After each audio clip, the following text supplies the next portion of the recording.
Hey guys, what's going on? It's Joe from Sage Dragon. So today I just wanted to bring you a video where I just riff a little bit and hopefully create some context, connect some dots for you guys. Because it's something that there's only really a couple fitness professionals on the mass mediascape or whatever we want to call it now that really talk about this, so I just feel like it's under talked about. And that is movement patterns versus exercise. Okay, so the squat is an example of a movement pattern, but all too often today in modernity and the shitness industry, the squat has come to mean a barbell back squat. And I just want to free people from the thinking that that's the only squat that exists. Like, it's, for one, it's not even the best weighted squat, let alone like the only squat. And the power of movement patterns versus exercises. Okay, movement patterns will allow us to progressively overload and move into big, strong, sexy, fun time, real strength moves and whatnot through our progressive overload. And that's, I'll give you an example. If you aren't very good at lunging, just the lunge, right? Or a moving lunge. If you can't take your body weight and move it through space, then why do you feel like going to the gym and picking up one of the, I don't know, 40 to 80 pound straight bar dumbbells on that triangle rack that the gym's got and putting that on your shoulders and then doing standing lunges is like gonna help anything? It's not. You're just really going straight into an overload principle, which is great for growth, but not functionality. So, and that's just really what I want to harp on and address here today. I got no talking points. I got no script. This is all off the top of my head today, so I apologize if I ramble a little bit. So first I want to showcase and highlight a woman who I think and feel needs way more representation and her name out there far more. Her name is Annat Banning, Annat Banning, if I'm not mistaken. And she is, I think, God, I haven't looked at her credentials in a long time. I just know that she's still on her grind and doing her thing out there in Seattle, Washington. But I'm pretty sure that some of the papers she holds are like, she's got her licensed massage therapy, she's got neuromuscular therapy, she's a Feldenkrais practitioner, and I feel like she does one other thing that is escaping me right now. But she patented or trademarked or whatever she did with it. She has a method. It's the Annat Banning method. You can look it up. And she rewires autistic kids.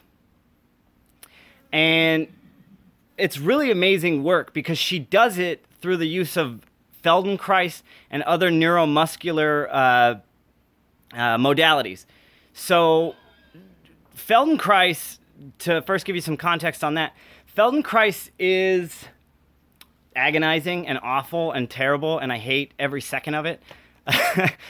No, Feldenkrais is an amazing neuromuscular therapy. It retrains our nervous system. Our nervous system is the number one driving force. Like, say, a bicep curl, like, even though this is a terrible example for it. If you don't know how to, like, pull your wrist and use your elbow as a hinge joint and do a curl, then adding weight to that is only going to create dysfunction. You're going to kick into the all or none principle. You're going to use all the fibers, and you're going to create dysfunctional movement patterns. You will get it up there. You'll get a curl up, but it's going to look awkward. Maybe you use another, back swing, whatever.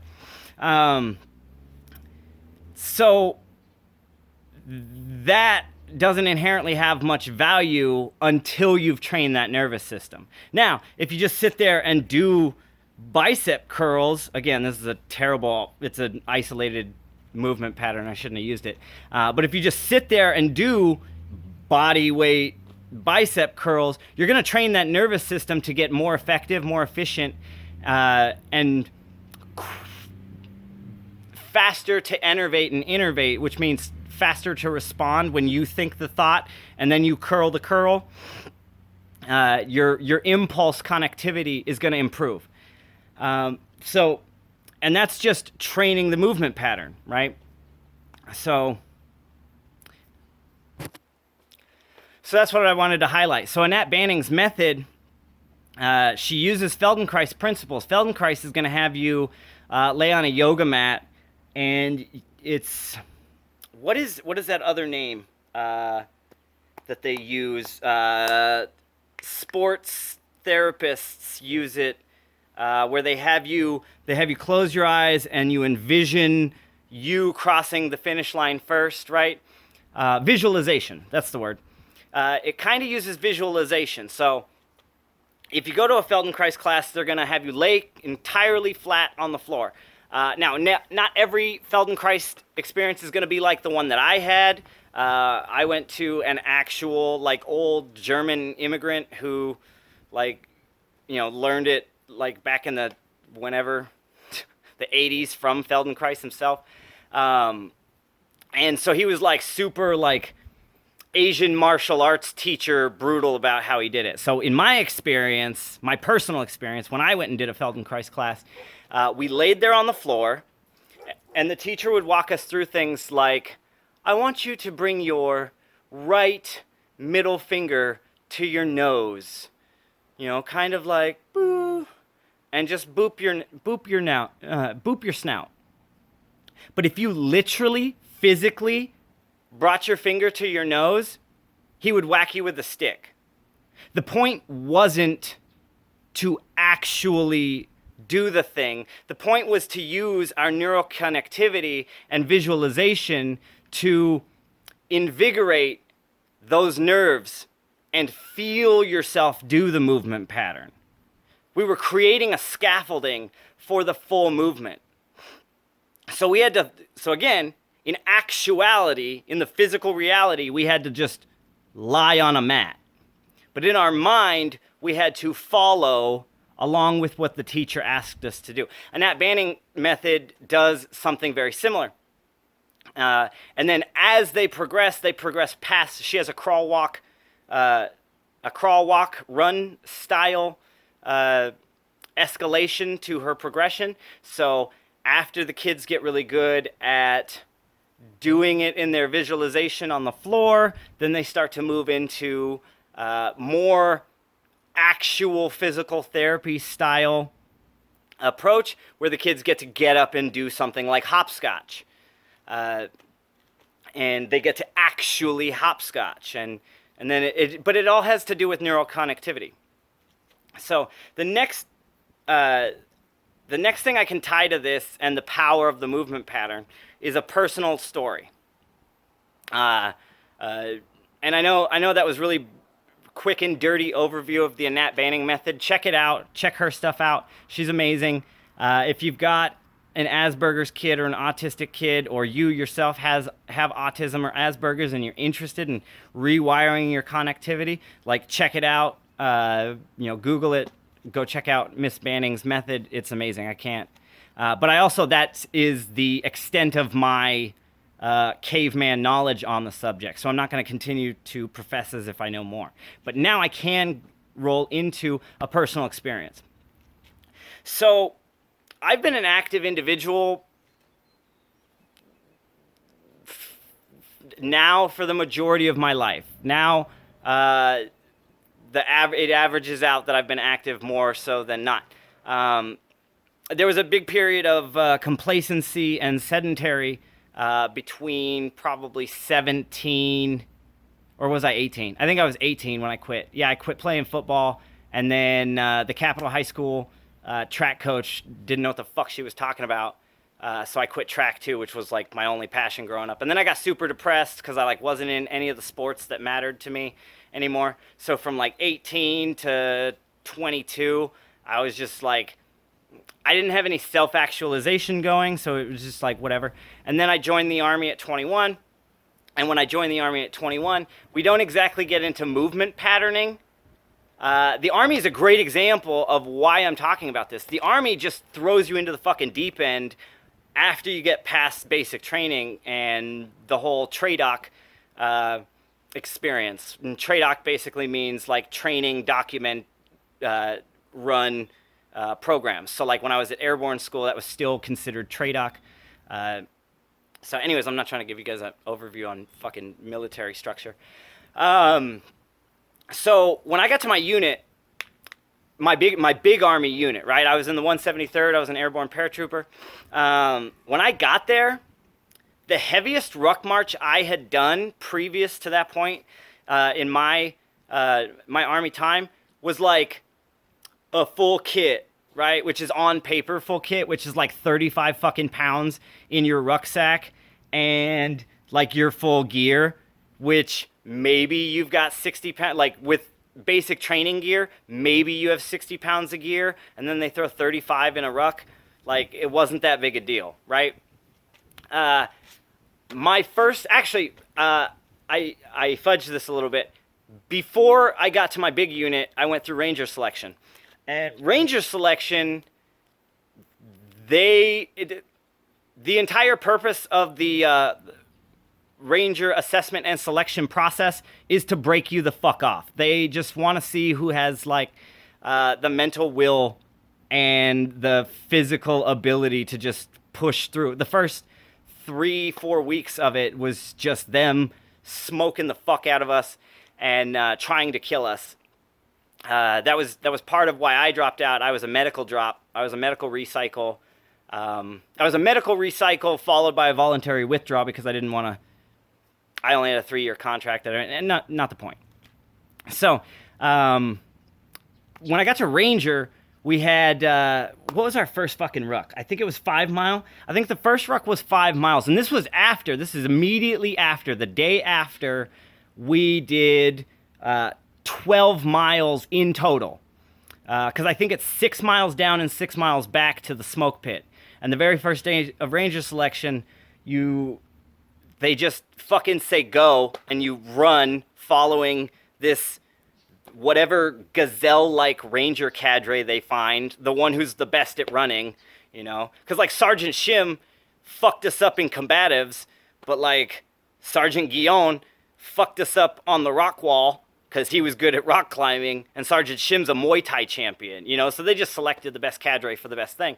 And then, I don't even remember, because I fucking wasn't at the front of the pack. I suck at running long distances. I am a sprinter through and through. So I don't even remember the cadre that was our sprinter, our gazelle, or our, not sprinter, but our like long distance guy. So they ran us 6 miles down to the smoke pit. Then they ran us 6 miles back up after like 45 minutes of just smoking the piss out of us with stupid shit like front back goes and jumping jacks and fucking overhead arm claps and fucking sugar cookies and whatever the fuck else they could think of.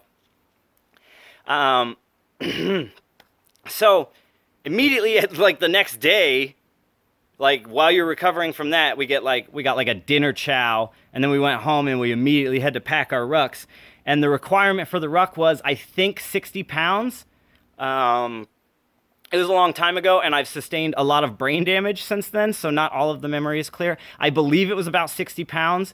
We had to have a 60-pound ruck, and we didn't have full kit, but we had full uniform. So, like you got your top on, and it like cuffs down to, you know, it's full sleeves, and then you got your leggings, and they're bloused into your boots. So it's hot. That's the point I'm trying to make.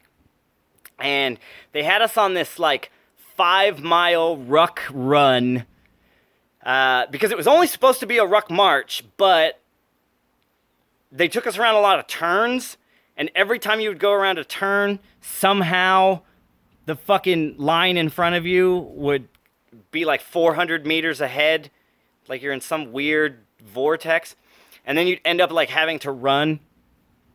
And again, like, I was not some guy who dropped a Ranger packet and got to go from Big Army to Ranger selection. This is me going 21 weeks in infantry basic training into, I think I had a week of R&R, followed by the 4 weeks of airborne school, followed by 2 weeks of waiting at Ranger for my Ranger selection cycle to begin while the previous cycle finished.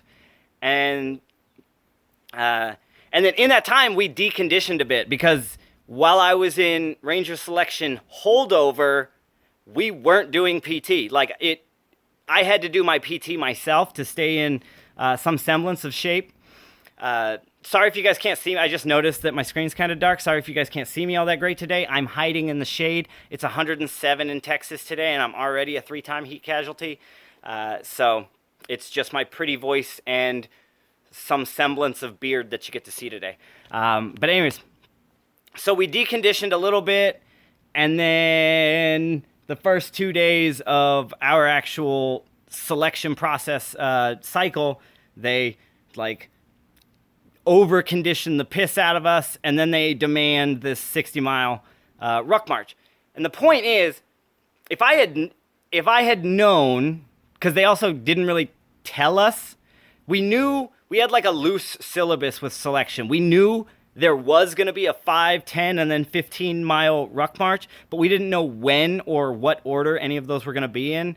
It was just a day-to-day, whatever, how they felt at the time. And so in that, my body goes from never ruck marching to basic training ruck marching, which is slow. They're not,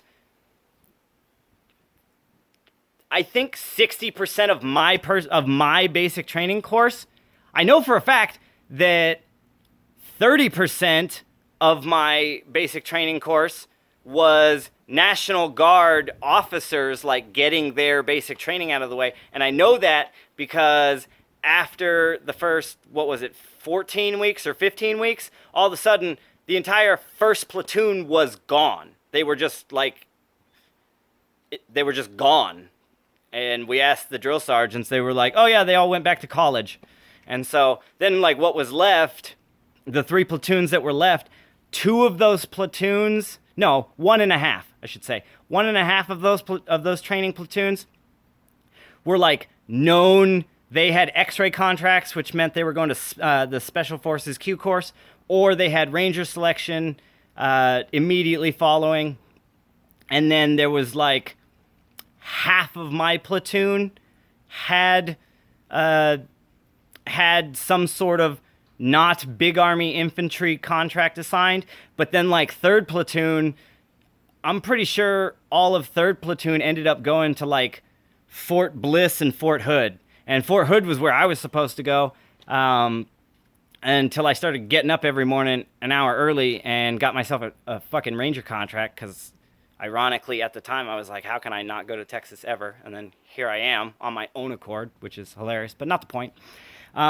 So as a human being, I went from deconditioned because I hadn't done any sports from the time I was 18 to 21, and I wasn't exactly working out a lot. And then on top of it, I had my freshman 15 or whatever, because I went through massage school at 19, and I was there from 19 to 20, and I got fat as fuck. I was 215 pounds at 5'7". That's not a good look. And so then I was super deconditioned. Then I joined the service, and all of a sudden they have us on ruck march. But this is really in contrast to what I would be exposed to later. This was baby steps ruck marching, right? It was towing in the water ruck marching. Then I get to Ranger selection. They break us the fuck off with their ruck run nonsense.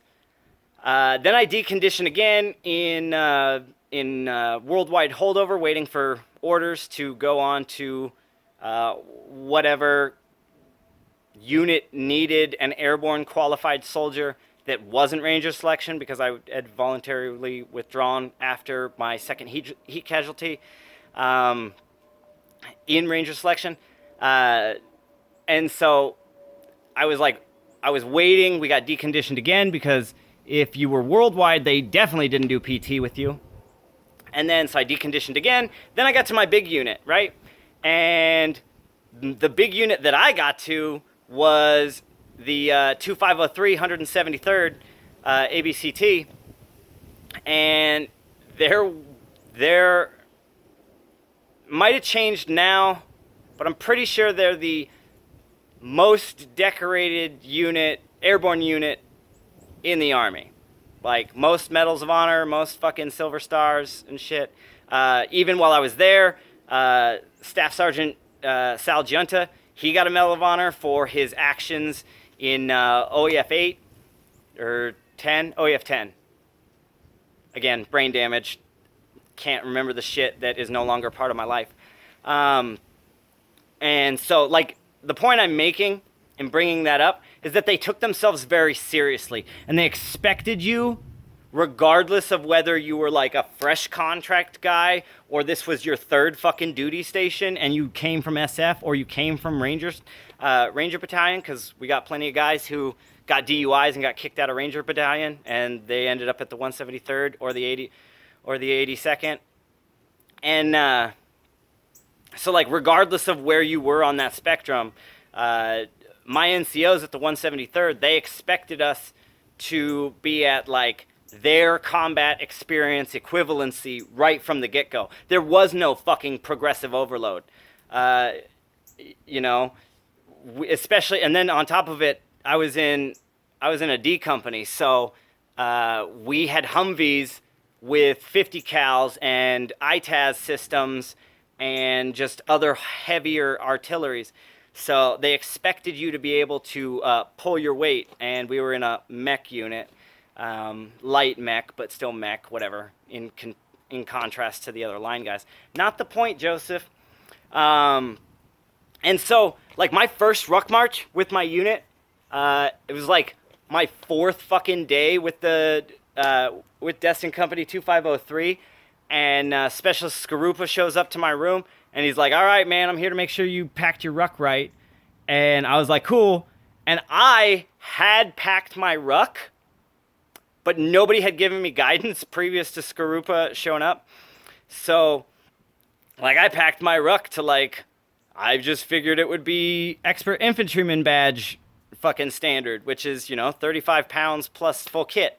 So maybe fucking 60 pounds. So I ended up packing like a 60-pound Ranger pack.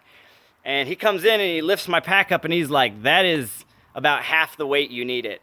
And I just looked at him puzzled. And he's like, I got you, boo. And he, like, went back to his room and he came back with all of his fucking plates from his plate carrier and just loaded them in there. We ended up putting it on a fish scale that they had in one of the storage rooms.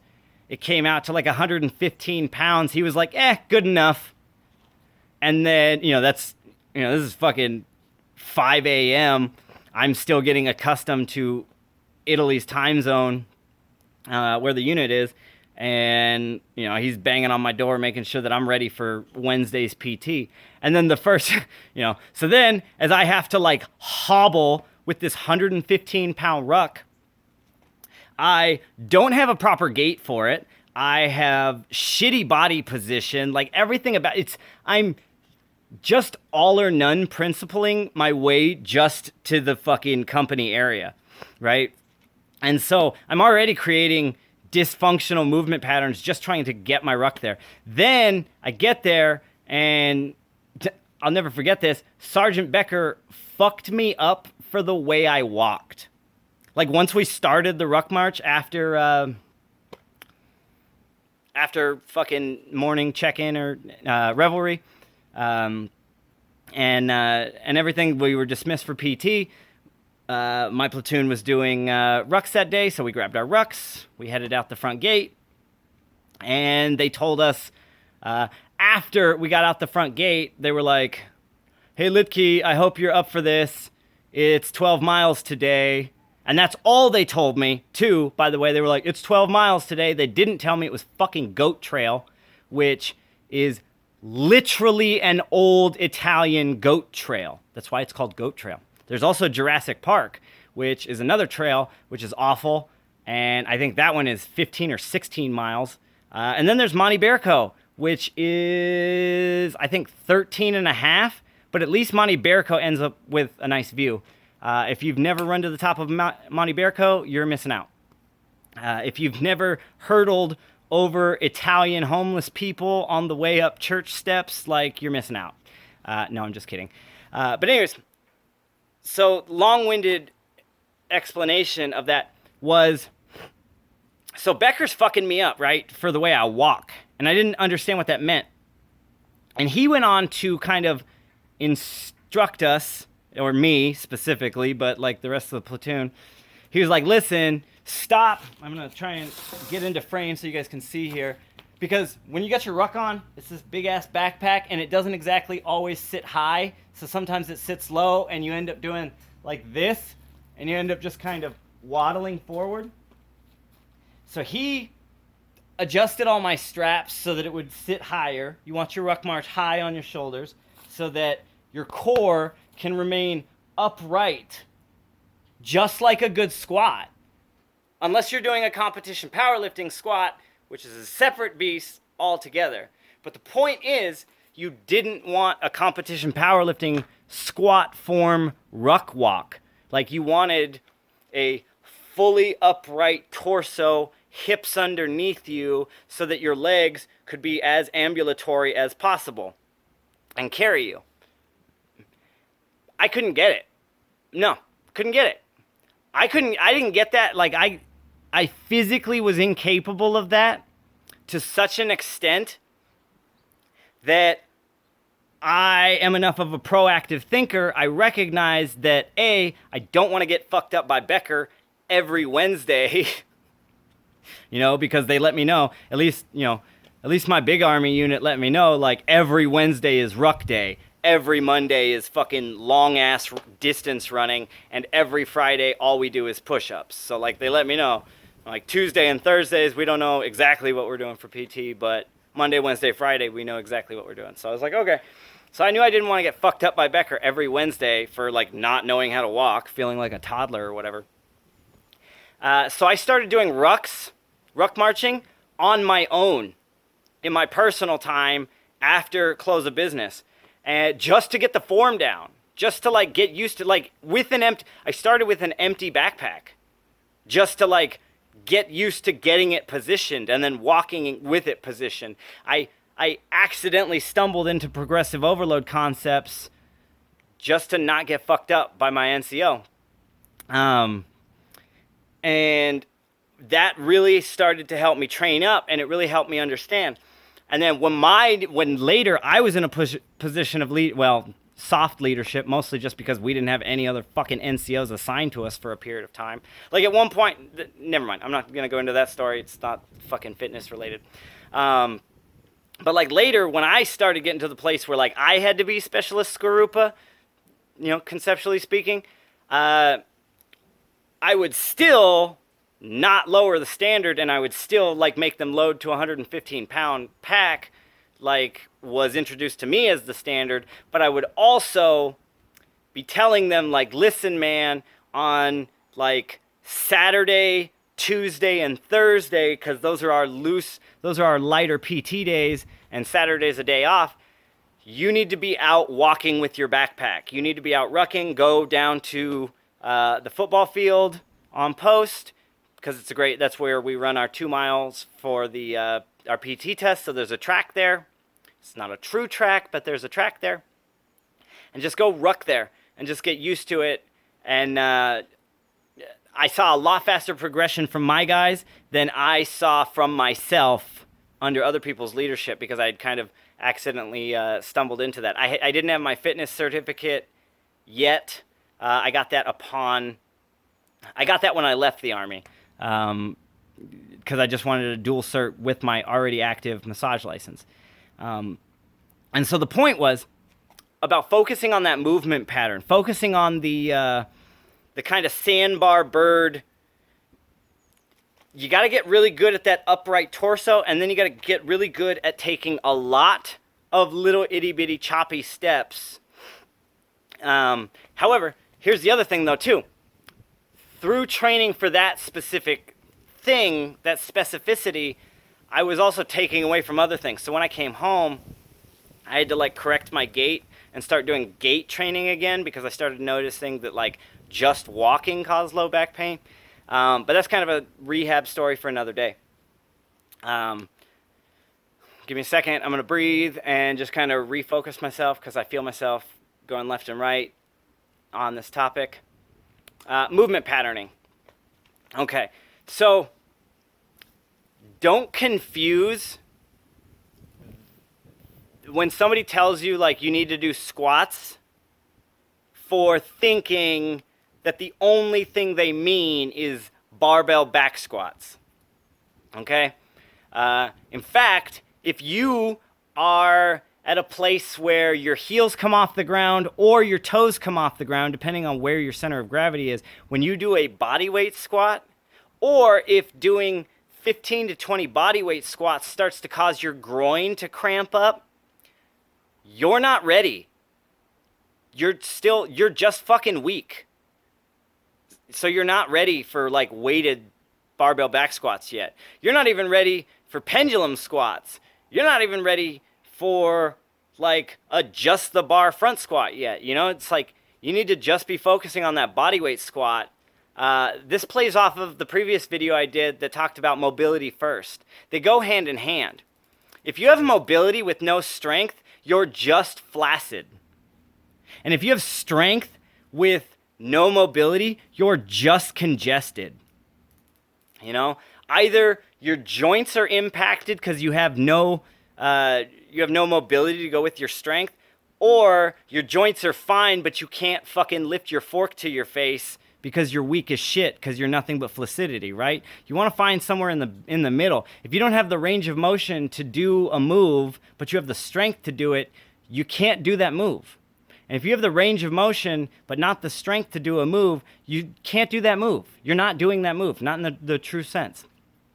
So this has probably actually been more confusing than helpful. However, I think and hope if it has been helpful for you guys, then great, share it with some other people you think it would be helpful with. If it did confuse you further, drop it down in the comments down below, your questions that came from this, and it'll give me more content to riff on in the future. I hope you guys have a great day. Thanks for hanging out. Peace. I'll catch you on the next one.